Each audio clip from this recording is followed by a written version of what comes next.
예, 조금 전에 말씀드린 것처럼 뉴욕 상황도 미국과 중국 간의 강대강 대치 국면이 이어지는 상황입니다. 뉴욕 앤 서울 이양영 전문위원 말씀 나누겠습니다. 어서 오십시오, 위원님. 그러게요. 해결이 되는 듯 했었는데 최근 상황들은 주말 사이에도 그렇고 계속해서 양국이 좀 다시 기싸움으로 가는 분위기입니다. 네, 맞습니다. 트럼프 대통령이 중국과 아직 합의가 될 준비가 되지 않았다 얘기하면서 그리고 또 화웨이와 미국은 비즈니스 할 것이 없다 얘기하면서 지금 강경론으로 다시 얘기했죠.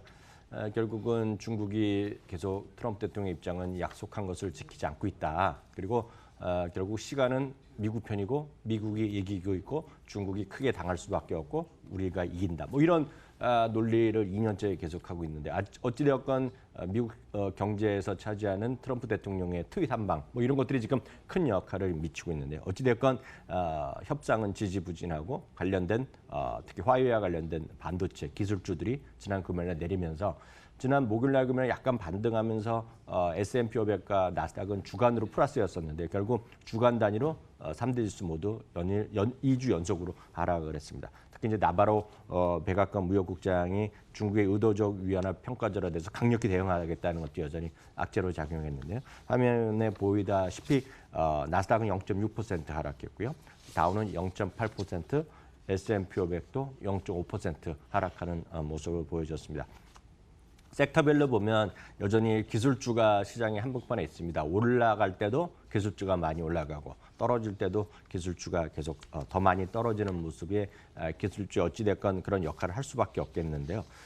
나름 부동산은 여전히 2.6% 지난주에도 상승을 했습니다. 그것은 그만큼 금리에 하락하는 구간에서 부동산 리츠에 대한 관심이 지금 미국에서 계속 확산되고 있다라고 보셔야 되겠고요. 이것은 연간으로 봐도 마찬가지입니다. 연간으로 보면 S&P 500이 한 26% 올라갔거든요. 그 연간으로 보면. 그렇지만 실제 1년 동안 보면 그런데 실제로 보면 리츠도 한 25% 올라갔기 때문에 시장에서 그만큼 리츠에 대한 관심이 그만큼 커져져 있고 역설적으로 보는 것은 그만큼 미국 시장에 대해서 좀 보수적으로 보는 사람이 많다는 것도 역설적으로 이해할 수 있겠네요.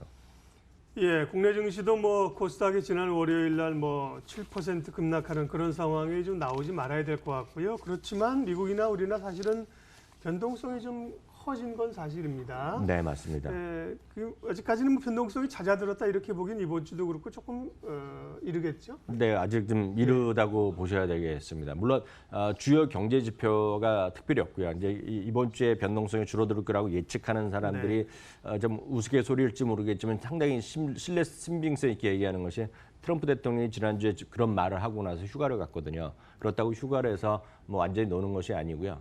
본인의 재선을 위한 모금 행사 이런 것들이 한 두 개가 이번에 크게 행사가 있습니다. 그래서 이미 오늘 벌써 뉴스가 나오던데요. 어찌됐건 그런 행사가 있지만 어찌됐건 트윗이 좀 잦아들지 않겠냐 그런 일말의 기대감이 있습니다. 그렇지만 냉정히 보면 과거에 트럼프 대통령 휴가할 때도 트윗을 주신 적이 없다는 것도 좀 이해하시면 좋겠습니다. 어찌됐건 지난 한 주간 주시장의 변동성은 여러 사람들이 여러 언론에서 재밌게 표현하고 있는데요.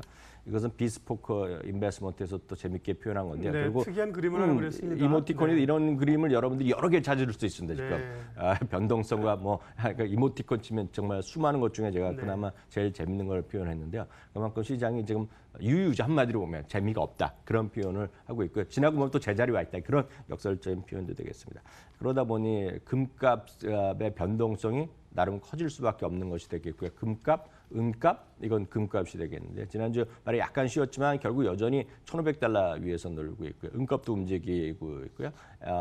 일본의 경제랑 상관없이 엔화도 들썩들썩거리는 것이 현실이 되겠습니다.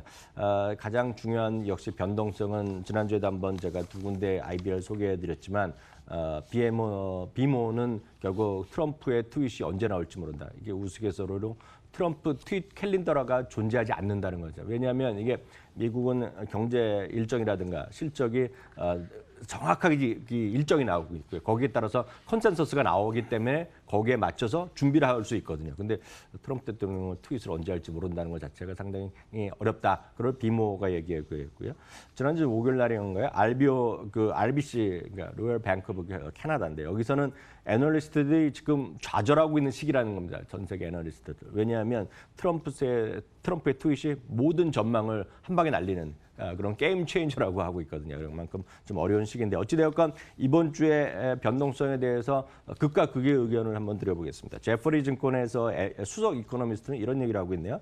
8월의 거래량은 워낙 많지 않습니다. 현실적으로 보면. 왜냐하면 휴가 시즌이기 때문에 그런데요.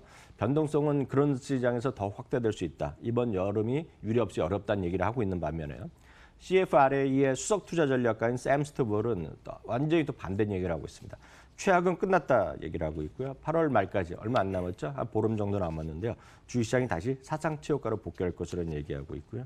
5월 이후에 조정 국면을 지금 테스트하는 과정이었는데 테스트 과정을 지금 훌륭히 성공적으로 이어가고 있다. 성공적으로 조정이 마무리되고 있다면서 지금 다시 주식시장에 사상치 효과를 기대한다 이런 얘기를 하고 있네요. 예, 말씀해 주신 것처럼 긍정론 시각도 여전히 살아있지만 그것보다는 이제 뭐 좀 모르겠다, 불안정하다, 변동성이 크다는 시각이 조금 더 많은 것 같습니다.